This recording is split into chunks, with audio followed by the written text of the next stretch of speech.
Welcome back to Zinespiration, everybody. I'm Ryan from Pocket Thoughts, and I'm by my onesie today. Craig couldn't be here. He's got a family thing going on, but Craig is with us in spirit. Say hi, Craig. Hello, everybody. We're chatting with Shei from France today. Welcome, Shei. Hi.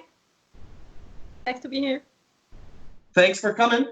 So I have 3 of Shei's zines here. I've got this one here, I Forgot to Love Myself, and Shades of Pride, which is queer poetry zine, which is really good. And this one that Shei made with another contributor as well, called Getting By. So Shei, tell us, how did you get into zines? Yeah, it first was involved in the queer community as a jewelry maker. So I stumbled upon some people making some zines. But I did not know much about it first, and I really found out through the internet, mostly through Instagram. I'm not like an old school zine. It's still very new for me, but mostly for the queer and the feminist scene. Well, you make fantastic zines. I really like the ones that you sent me. So what are you working on now? And like my first zine was actually like a super silly one about my dog, because I really wanted a way for me to get creative again, because it was like I had a tough time like mentally. I had a mental breakdown at the time. It was like 1.5 years ago, and I had a hard time creating jewelry, and I really needed to do something fun to relax. And so I started to get like to do like some very silly stuff, dog with really handmade stuff, and it just started to get from there. And I started to chat with other zinesters, and I was like, yes, I'd love to send them some of my stuff too. And I know I like to write, and I like to design, I like to draw, and so I just started building from there, and then I started to get some stuff made, and yeah. So French is obviously your first language. Do you do any zines en français as well? I made like 2 or 3 zines in French, but I mostly do it in English. We have like a zines. We have a few zinesters in France, but in the English world, so I mostly make stuff in English because it's easier to communicate with people. Yeah, more people probably buy them in English than French, right? Exactly. Yeah, and since it's easier if I stick to English rather than doing. But I also made some stuff in French, because I also wanted to be accessible to the community, to the people that don't speak English. So I'm trying to mix up a bit of both right now, since I'm also starting to make some friends in France, and I started to do some. It actually has something scheduled for April, but with the corona, if we had to reschedule, so hopefully it will be in September. So we'll see. That's good. Good. Yeah. The virus has kind of got everybody making it up as they go right now. It's day to day for everything, isn't it? So what's your creative process like? Like, where do you get inspiration from, and how do you create? It's actually a bit messy. Like, I really go with the flow, and with comes to jewelry, I'm a bit more thoughtful, because it's also my business and my income, so I'm a bit more thoughtful, and I have some jewelry collection, and I mix up a bit. And with zines, I'm very like, it's something like a fun thing I do on the side, so I really follow what I want to do, and I do it when I have some. I usually like to write about mental health and queerness and magic, and it's usually like if it's very therapeutic for me. So if I mentally, maybe I will make a zine about mental health, because it will help me get my mood lifted and feel better about myself and communicate with other people. Or it's also, if I really feel like I just want to make some silly drawing and some bad puns, I will do this. If I want to make something a bit more thoughtful, Awesome. I think you bring up a really good point about how creating a zine like about mental health, for instance, can really help you once you put your own feelings down on the page, right? Like it can almost be a bit cathartic to just get it out there, and Yeah. you find that the idea of doing that, sometimes putting it on paper, you may see or realize something that you didn't already have in your head. Yeah, absolutely. Absolutely, and creating and making stuff has always been very therapeutic for me, and zines have helped like a lot. Like they really put me through a tough time, and I'm super grateful like to the zine community and to people like you who are super encouraging, and it really helped. And I'm so glad that I found zines, and my per zine is called I Have Something to Say, because something like I write about, I struggle a lot with the imposter syndrome, and I always feel like there's already like so many cool people already doing cool stuff, and what I'm doing is not going to be interesting.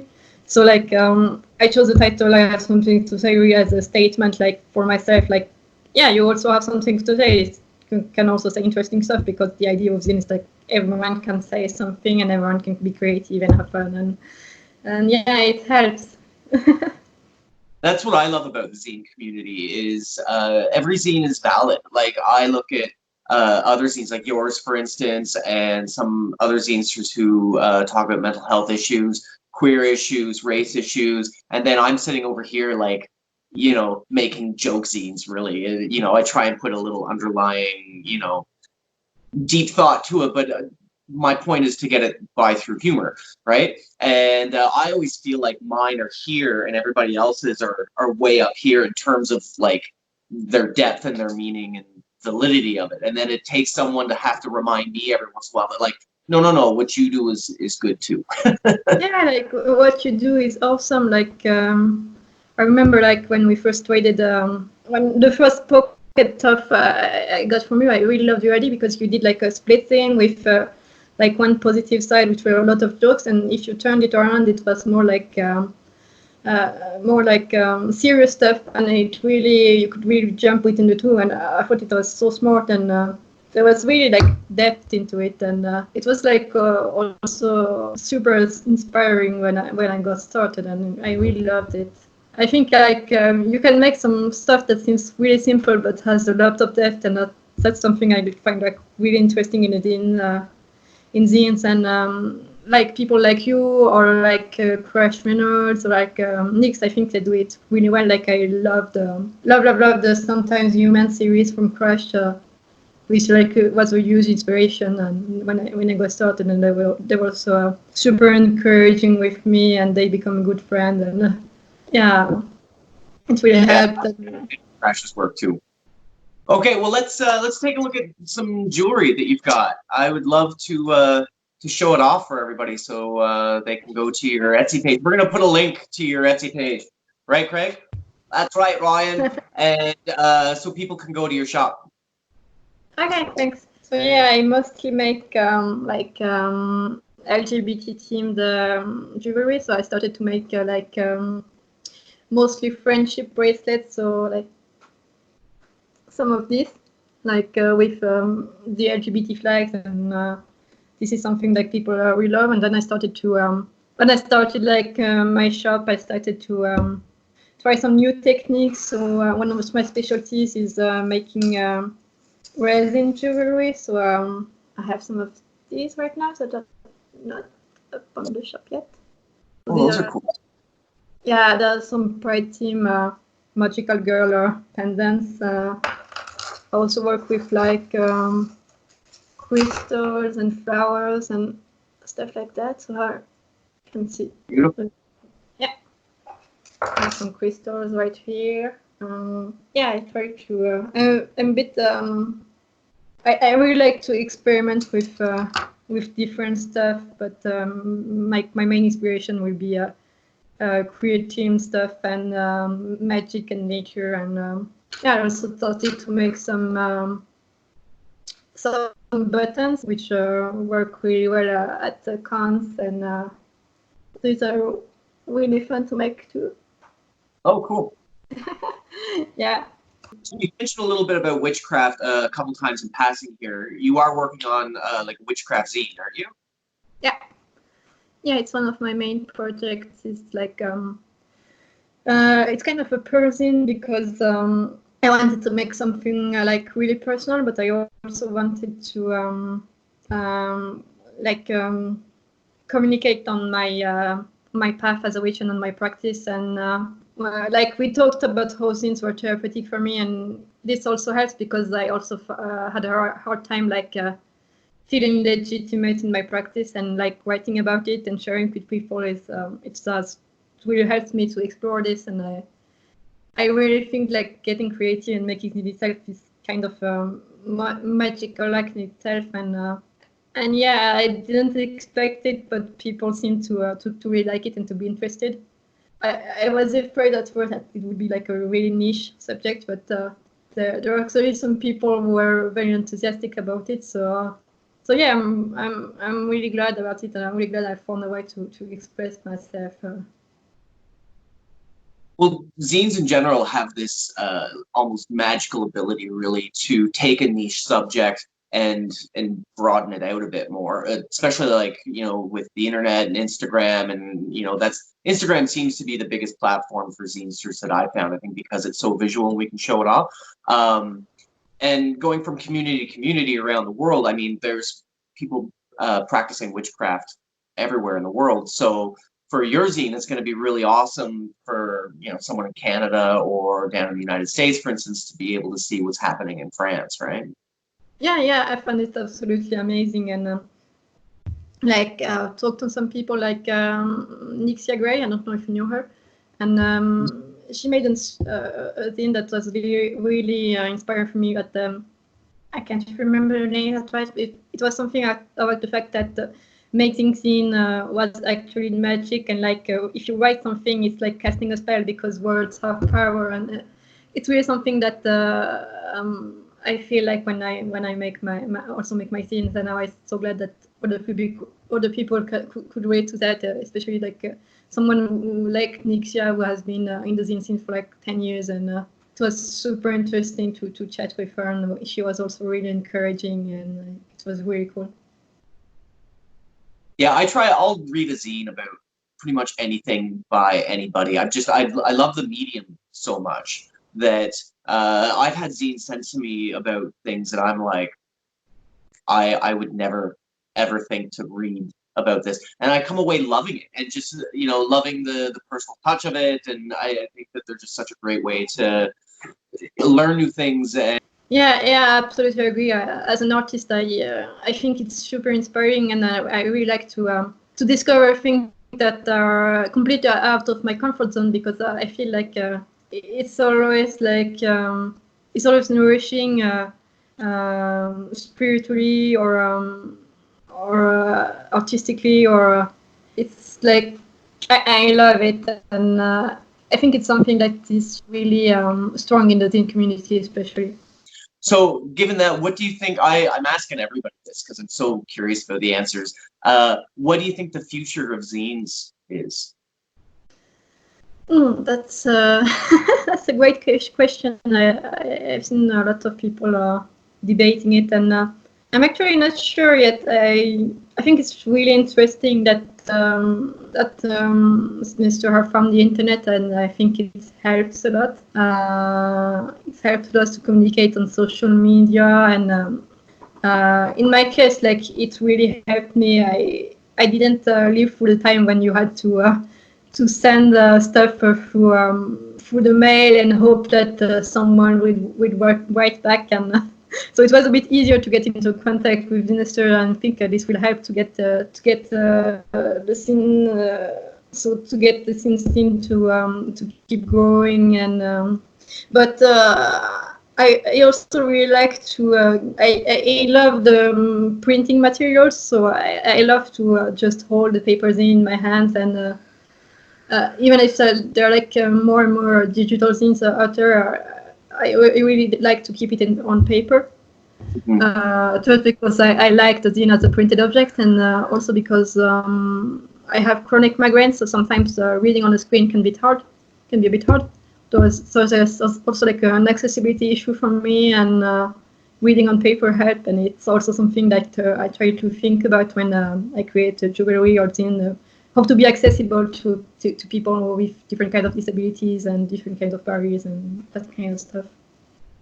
So I think it's really interesting. We have different ways now to get those in accessible, and after with the corona, I will probably do like many people and just put up a PDF of my upcoming zine for free, so people can read it and hopefully have something uplifting to read and to share.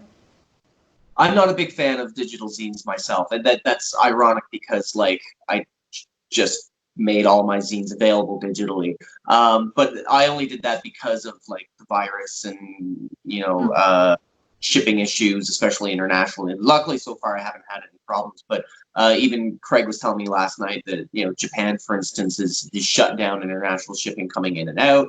And for anyone trying to get their artwork and zines out there, like what are we supposed to do, right? So sometimes you kind of have to adapt with what's going on and roll with the punches. And if digital zines are going to be the only possibility, then some of us are just going to have to bite our lip and say, all right, I'll do digital for a little while too. Yeah. It's a bit frustrating because I really depend on being able to mail things to make a living, since I mostly say my jewelry online. So right now things are a bit on hold for me. So it's a bit scary, and I know it's a problem for a lot of small artists and small creators right now. So, but there's also like a lot of support in the community, and people like we are trying to make some initiatives, I think some collaborative zines on the quarantine being made, and like people doing like what you're doing right now, doing zine chats and putting zines online, and we'll see how it goes. That's also what I love about the community. It's like people will be there for each other and try to find new ways to support each other. I think it'll be really interesting to see some of the zines that come out once the quarantine is over, and everyone with free time on their hands to kind of think and put their ideas and thoughts down on the paper. But I feel really bad for a lot of creators who rely on zine fests and tabling and that sort of thing to sell their zines, because the community of it is so important, and those zine fests are super I hate saying important over and over and over, but it's where creators can meet each other, right? And have that face-to-face. Yeah, I absolutely agree. I have a lot of creative friends who actually have a lot of problem with this, and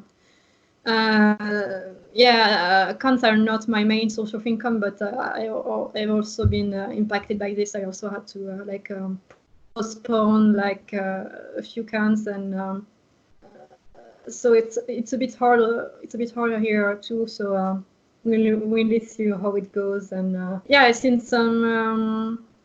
Was it this weekend that they made on Instagram a quarantine fest, so people could still post their artwork and their zines online, and hopefully get connected. So yeah. I can't wait to see what comes next. But I reread these last night, and this one is especially very touching. If this one is still in your shop, I think everyone should go and pick it up. Can I show a little bit of it? Is that okay? Yeah, sure. Yeah. It's no longer on the shop, but I've included the text in my my latest person. I have something to say too. So this one people can find on the shop. But excellent. Feel free to show it if you'd like. Good. Yeah, you should. You all should get these because they're very touching and they give me all the feels. Oh, thank you. Well, is there anything else that you want to say before we wrap up? Any final thoughts? I'm not sure right now.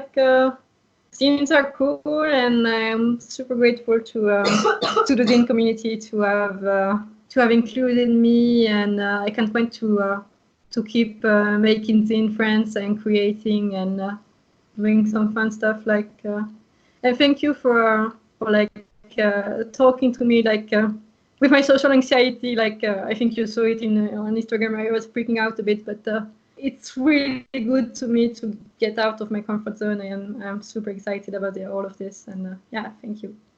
Well, hopefully this has been a not too uncomfortable experience for you, because it's been awesome chatting with you today, Shei. Thank you, Shei, so much for coming and chatting on Zinespiration episode number 4. Once again, their Etsy and their Instagram is down below. Go buy their stuff, follow them on Instagram, and peace out. Rock and roll. Bye.